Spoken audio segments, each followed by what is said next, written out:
سیدنا عبداللہ بن مسعود رضی اللہ تعالیٰ عنہ سے روایت ہے کہ رسول اللہ صلی اللہ علیہ وآلہ وسلم نے فرمایا، جو شخص اپنا گریبان چاک کرے، رخسار پیٹے اور جاہلیت والی پکار پکارے وہ ہم میں سے نہیں ہے۔ مسند احمد 3064۔ دوسری سند، جو شخص رخسار پیٹے یا گریبان چاک کرے یا جاہلیت کی پکار پکارے وہ ہم میں سے نہیں ہے۔ مسند احمد 3047۔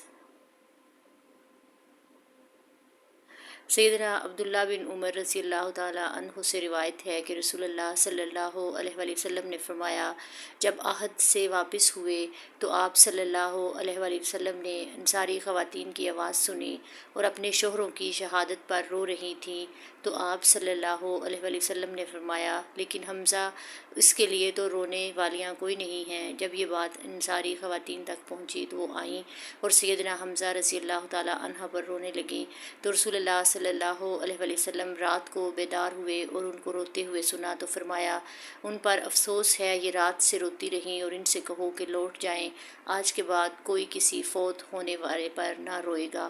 مسند احمد 3048۔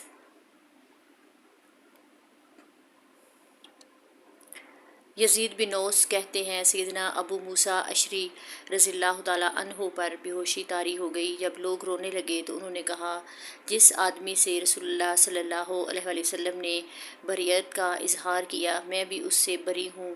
لوگوں نے ان کی بیوی سے پوچھا کہ رسول اللہ صلی اللہ علیہ وآلہ وسلم نے کن لوگوں سے بریت کا اظہار کیا؟ تو اس نے کہا، جو مصیبت کے وقت سر منڈائے یا دامن پھاڑے یا ممنوعہ الفاظ کہتے ہوئے بلند آواز میں روئے۔ مسند احمد 3049۔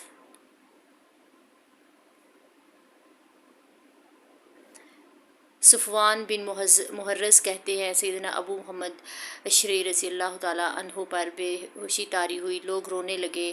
جب ان کو افاقہ ہوا تو انہوں نے کہا کہ جس آدمی سے رسول اللہ صلی اللہ علیہ وآلہ وسلم نے بریت کا اظہار کیا میں بھی اس سے بری ہوں، یعنی اس سے جو مصیبت کے وقت سر منڈائے یا کپڑے پھاڑے یا بلند آواز سے واویلا کرے۔ مسند احمد 3050۔